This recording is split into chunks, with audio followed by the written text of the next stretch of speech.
Namaskar viewers, hello and welcome to our pre-budget series of Perspective. I am Teena Jha. In the run-up to the budget, we've spoken about crucial sectors like defence and health and their pre-budget expectations. Today, we are going to focus on the Ministry of Jal Shakti.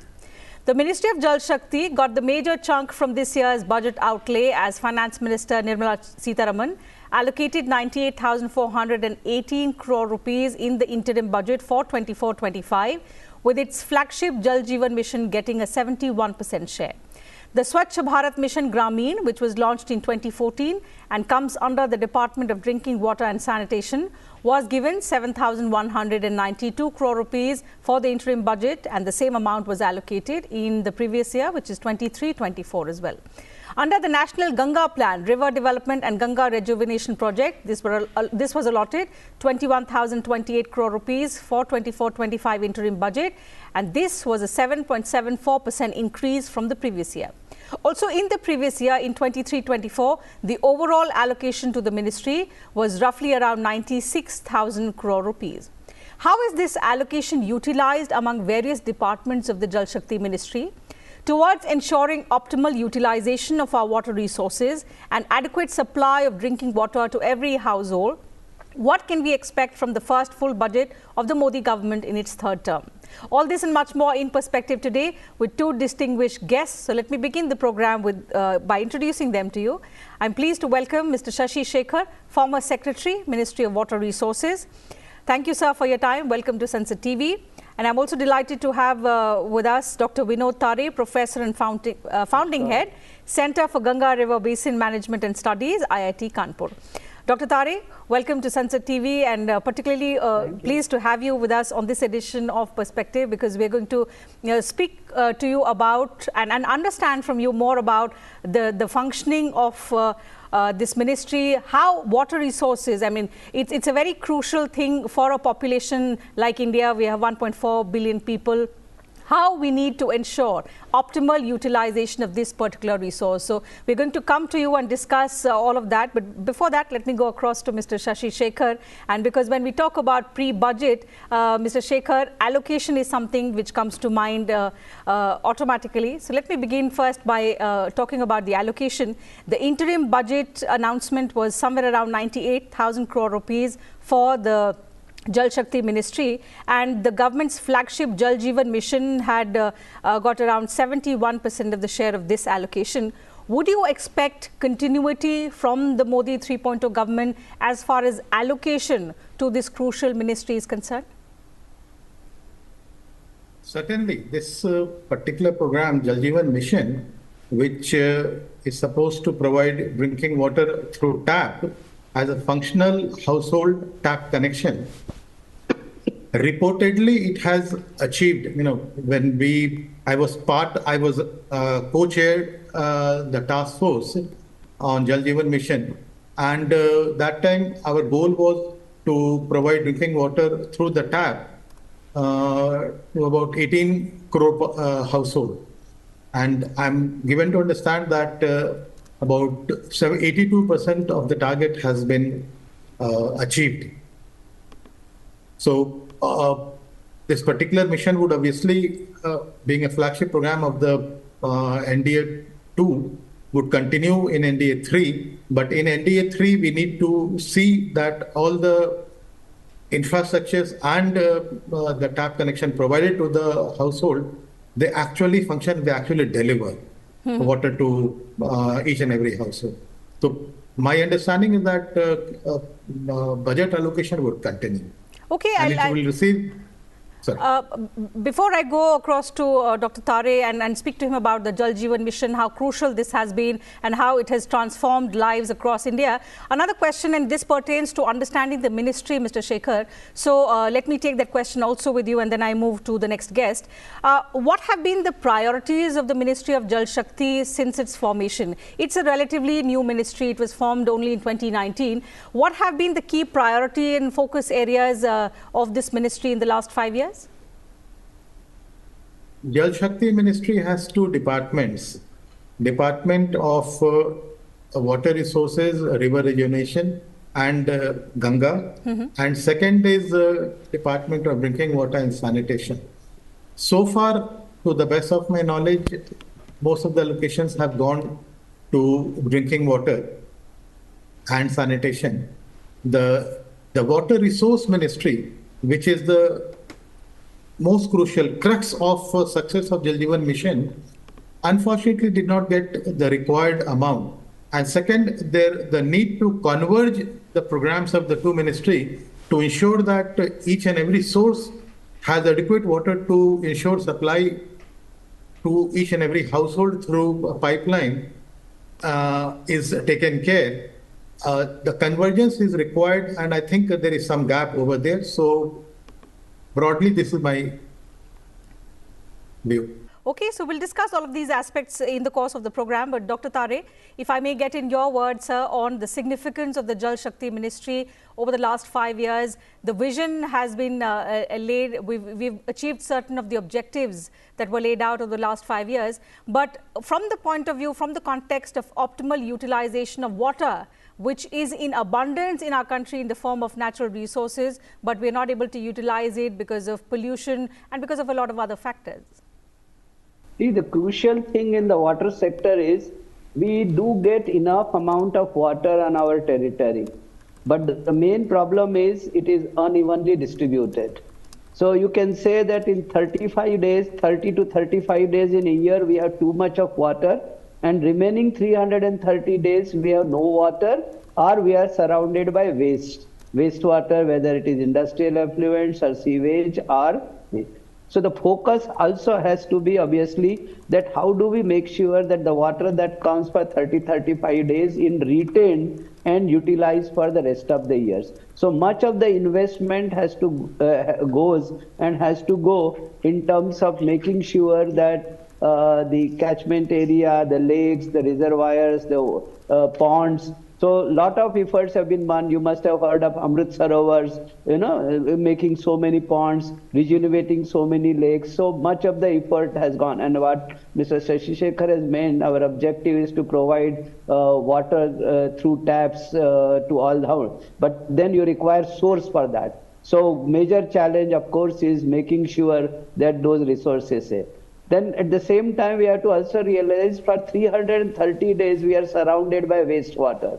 So how do we make sure that this wastewater also becomes a source of water for all our local water bodies? Right now, what you see is all our drains are dirty. Okay, so how do we make sure that those also becomes, I call it, how do we convert black and brown water bodies into blue water bodies so that they become source of water throughout the year? Right. So 35 days we have to store the water, and remaining 330 days we have to make sure that the sewage, we take the sewage and industrial effluents, we make best utilization of that for recovering our water bodies, and also wherever direct reuse is possible, we do that. So much of the investment goes in that, and water, is very crucial for anything, whether it is for domestic life, for industries, or even for agriculture for that matter. So without water, the country will never grow. So water has to have a focus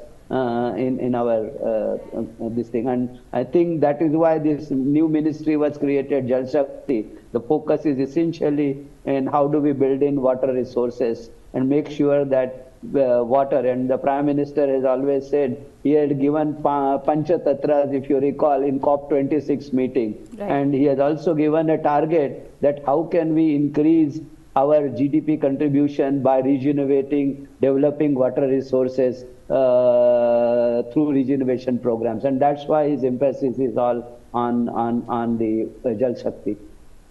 Dr. Tare, in the interim budget, we saw the number going up significantly, a 7.74% increase from the previous year, from the 23-24 budget. The Department of Water Resources, River Development and Ganga Rejuvenation was allocated around 21,000 crore rupees. Going forth now, the budget is just a few days away. Would you expect the government to also now, and the economic condition is also favorable at the moment, would you expect this number to further go up, or would you expect continuity as far as this number is also concerned for this particular department?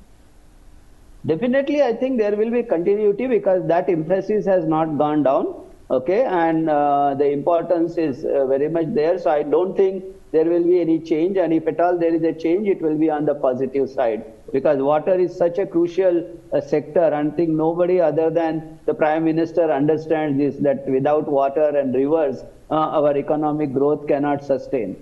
So I think this will definitely continue. Of course, the other demands are also equally important, but I do expect that this will be maintained at this level or will increase on the positive side. Okay, about the National Ganga plan, this is something that has been lauded at several global platforms also. So I'll try and understand more from you about this in just a moment. But I'll go back to Mr. Shashi Shekhar and talk about the Jal Jeevan mission, which enjoys the major share of the amount allocated to the Jal Shakti Ministry.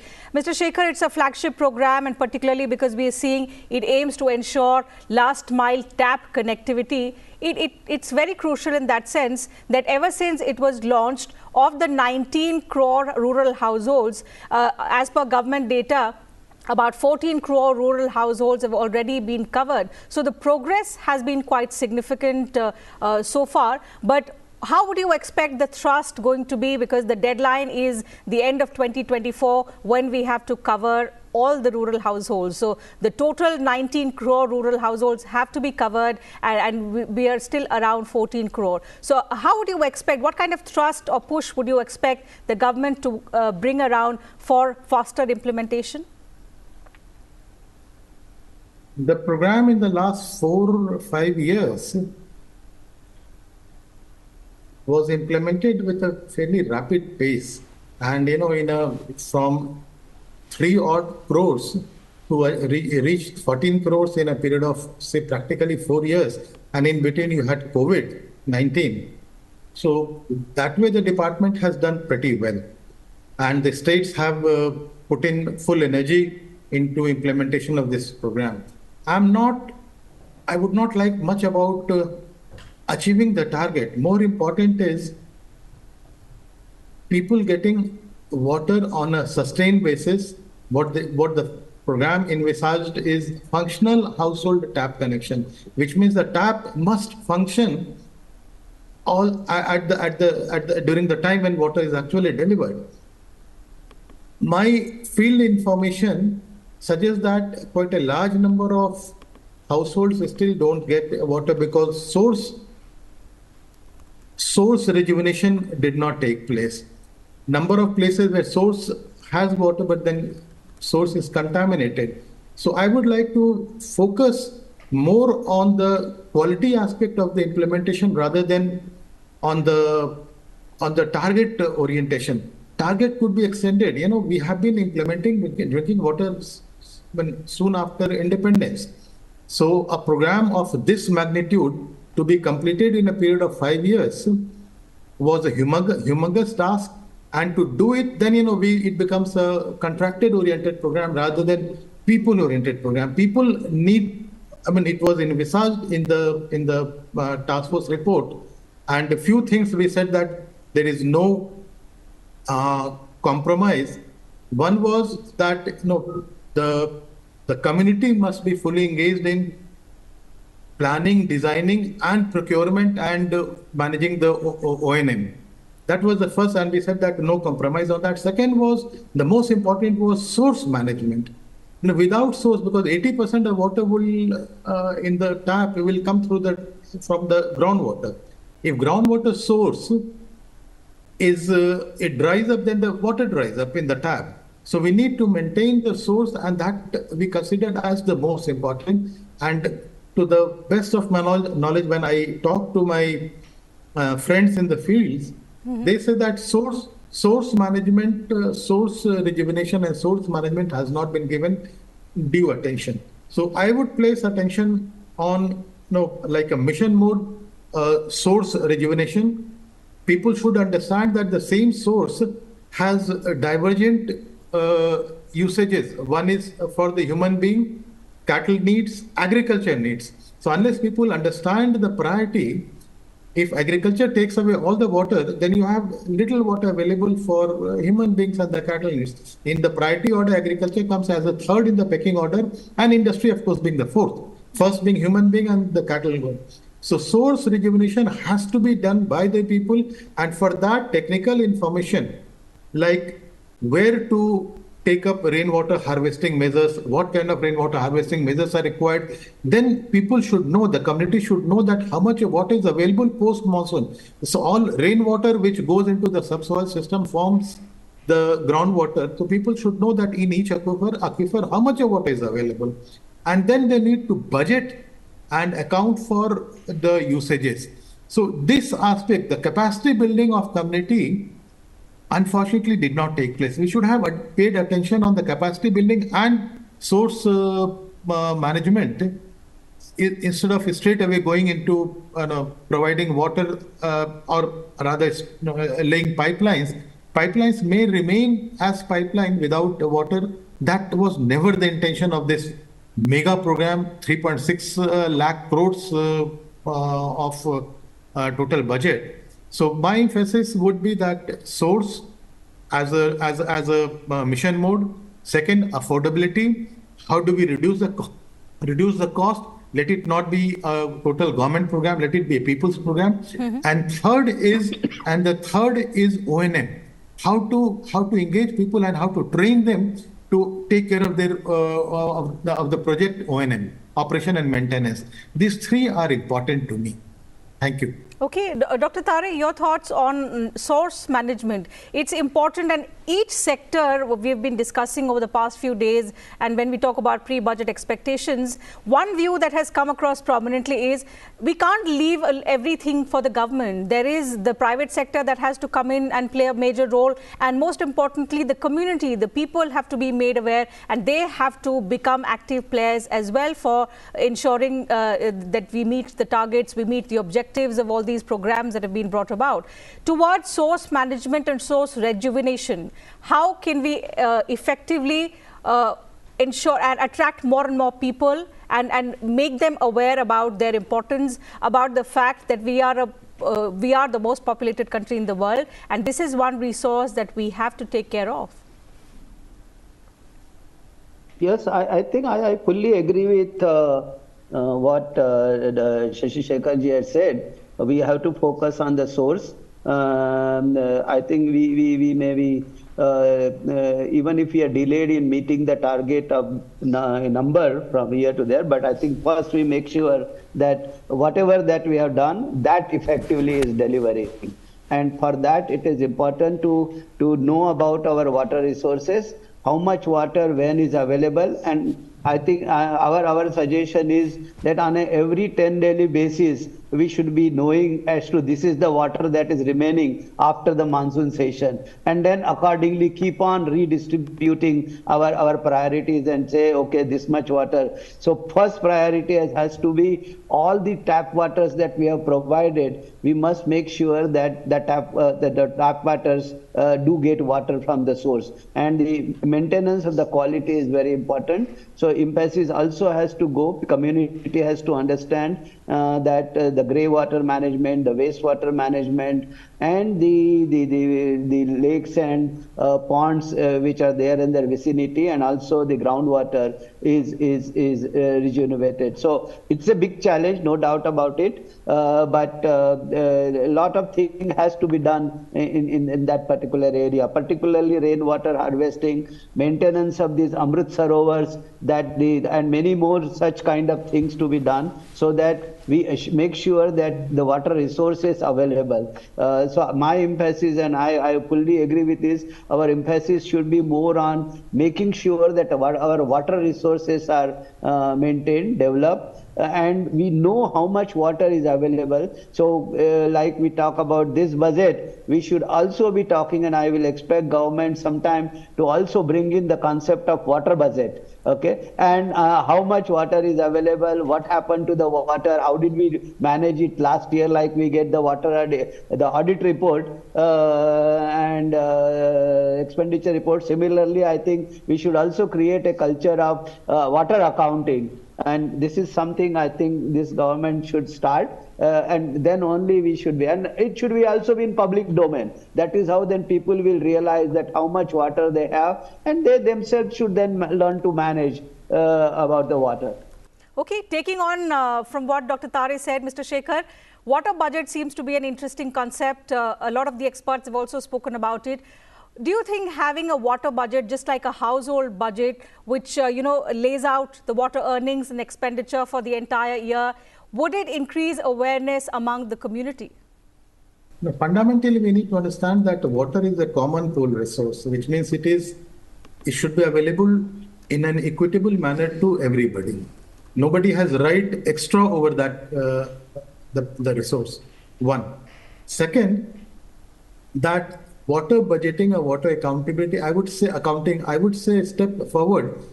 Like in climate change, we are talking about reducing our carbon footprint, and we have given a target for 2030, 2047, and by 2070, net zero.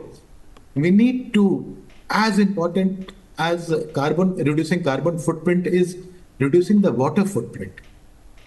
The water footprint will encompass understanding about availability of water.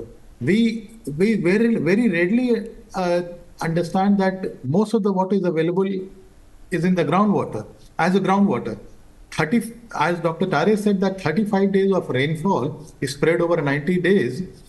Most of the water must go down into the subsoil system to keep providing you water around the year. And all the water infrastructures like river, floodplain, wetlands, all need to actively hold groundwater so that the cycle of 365 days is maintained. So once we know that we have only X quantity of water, I have to plan for that X quantity. I cannot plan for 2X. If I know in an aquifer I have only 100 liters of water, I cannot plan for 200 liters or 300 liters. That is what is happening. As a result, the groundwater table is sinking at a very rapid pace. Punjab, Western UP, Haryana, practically everywhere groundwater table has sunk to a level of unsustainable level. Right. So source management by understanding the ecosystem of water should assume importance, and adequate budget should be provided, and as a policy, this must be promoted.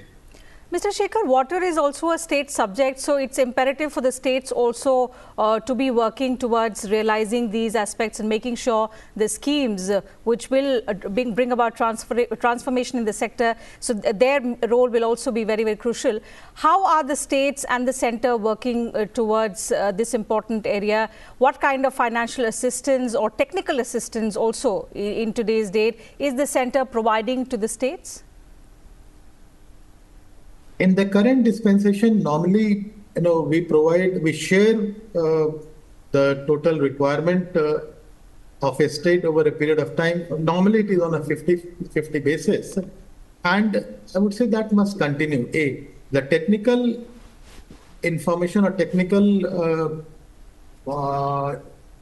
advice is from the Central Water Commission and Central Groundwater Board. But much more is required at the state level. Unfortunately, this sector has been dominated by civil engineers, and we always thought that if there is a water problem, we must construct a new dam.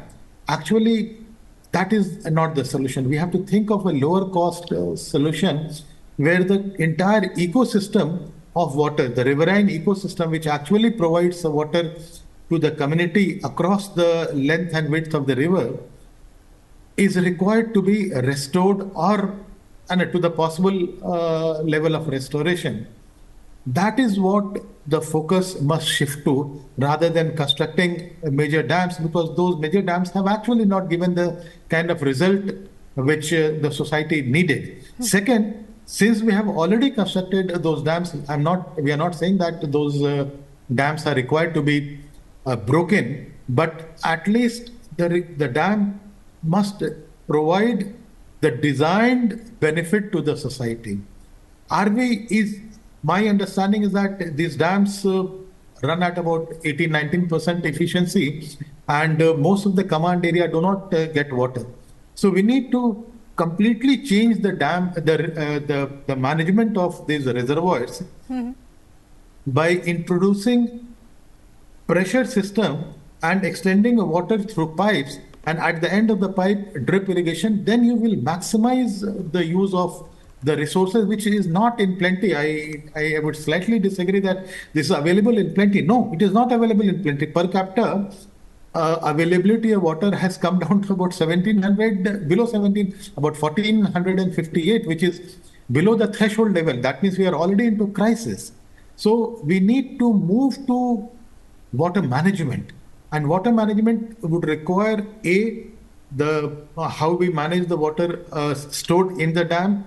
Ensure that most of the water percolates into the subsoil system and is stored as groundwater.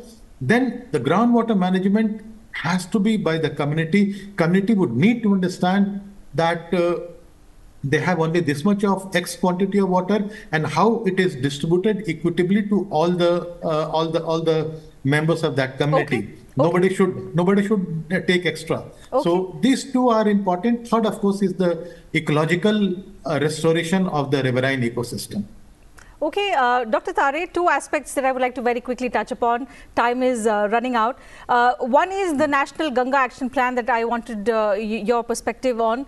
It's been another flagship program aimed at effective abatement of pollution and rejuvenation of the national river. How effective has this program been? The second would be about the interlinking of rivers. How is that also being pursued? What has been the progress, and what is the kind of success that we've seen? How would you expect the government to also take this forward?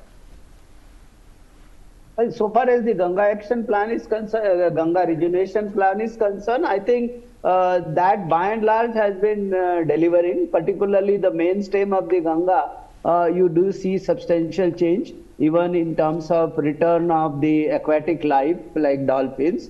So I think that has been, but now the focus is also on the lower order rivers, the tributaries, because essentially the tributaries feed into that. And I think that has percolated down to the state governments also, to the best of my knowledge. Like I know in UP, the government of UP has also taken that mission similar to the way central government has taken, and they have now taken the responsibility and initiated the program to regenerate around 71 small rivers of the state. So I think this is how it has to go from the bottom up. So lower order rivers, this is what I think Mr. Shashi Shekhar was also mentioning, that we need to make sure that all our water resources are developed, and slowly I think Madhya Pradesh has done substantially well in terms of making many ponds and making sure that the water is retained through watershed management. So I think these are the approaches that are going. So far as linking river linking project is concerned, I think that that has its own issues. So it has not happened the way it should have happened, but I think we also need to be very careful about doing it. One or two lengths, to the best of my knowledge, there is a substantial progress. For all others, I think much more understanding and convergence is necessary before it can speed up.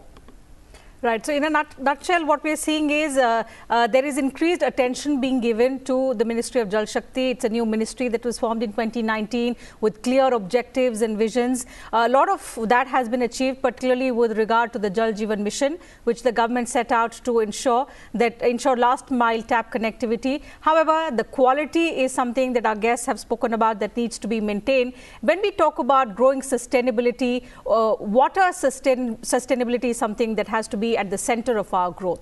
So let's see what the Finance Minister has to offer for the Ministry of Jal Shakti in this particular budget, which is going to be her 7th straight budget, also the first one for the Modi 3.0 government. But for now, I'll have to wrap up the program. I'd like to thank both my guests for joining us on this edition of Perspective, sharing your thoughts, your views with us and our viewers. And to you viewers, thank you very much for your time as well.